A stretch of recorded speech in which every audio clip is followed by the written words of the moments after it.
అన్ని రకాల వస్త్రాలపై up to 66% of.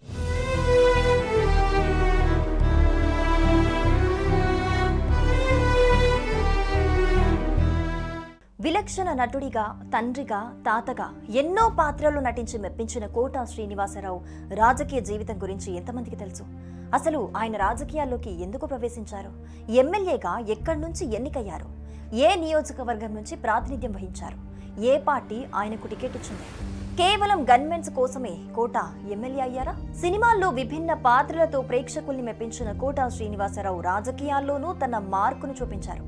సినీ రంగంలో అగ్రస్థానంలో కొనసాగుతున్న రోజుల్లో కోట రాజకీయ రంగ ప్రవేశం చేశారు. 1999లో విజయవాడ తూర్పు నియోజకవర్గం నుంచి బీజేపీ తరపున పోటీ చేసి ఎమ్మెల్యేగా గెలిచారు.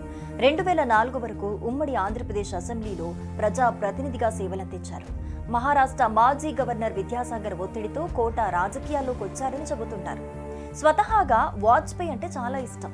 అయితే అప్పట్లో సినీ నటులు ఎక్కువగా తెలుగుదేశం మరియు కాంగ్రెస్ మద్దతుదారులుగా ఉండేవారు. కానీ ఆ రెండు పార్టీలు కాదని 1990లో బీజేపీలో చేరి 1999లో విజయవాడ తూర్పు నియోజకవర్గం నుండి భారతీయ జనతా పార్టీ అభ్యర్థిగా పోటీ చేసి ఎమ్మెల్యేగా గెలిచారు. అయితే ఆ తర్వాత జరిగిన ఎన్నికల్లో ఓటమి చవి చూసిన కోట రాజకీయాల నుండి విరమించుకొని మళ్లీ నటనలోనే కొనసాగారు. ఆ తర్వాత వందల సినిమాల్లో నటించి 2015లో అప్పటి రాష్ట్రపతి ప్రణబ్ ముఖర్జీ చేతుల మీదుగా పద్మశ్రీ పురస్కారాన్ని అందుకున్నారు.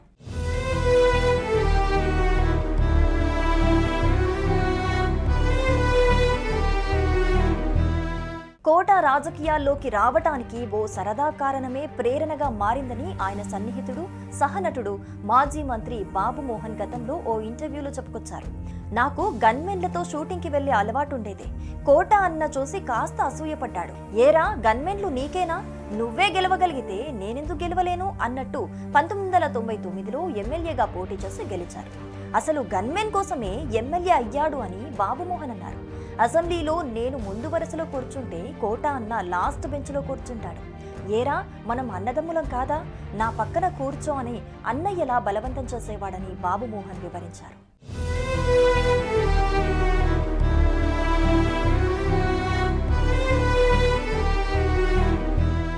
కోట శ్రీనివాసరావు తెలుగు సినీ రంగంలో మలుపు తిప్పిన నటులలో ఒక్కరు.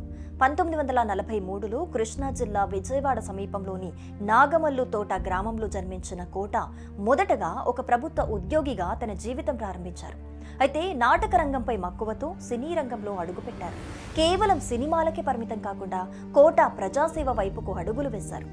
1999వ ఎన్నికల్లో విజయవాడ తూర్పు నియోజకవర్గం నుంచి బీజేపీ తరపున పోటీ చేసి ఘన విజయాన్ని సాధించారు.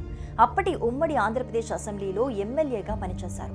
రాజకీయాల్లో కోట శైలి విభిన్నంగా ఉండేది. అసెంబ్లీలో హుందాగా వ్యవహరించడమే కాకుండా సహచరులు ఎవరైనా హాస్యంగా మాట్లాడితే వెంటనే స్పందించేవారు. ప్రజలకు సులభంగా అందుబాటులో ఉన్నారు. అయితే 2004 తర్వాత ఆయన రాజకీయాలకు దూరమయ్యారు.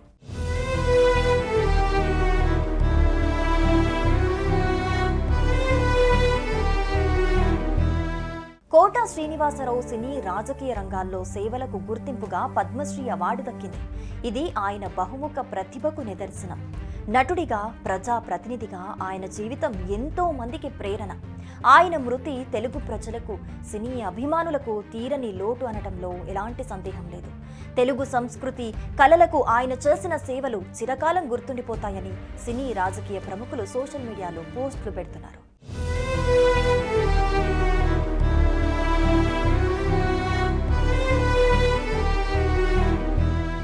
సుమన్ టీవీలో మీ పర్సనల్ అండ్ బిజినెస్ ప్రమోషన్స్ కోసం కింది నెంబర్కి కాంటాక్ట్ చేయండి.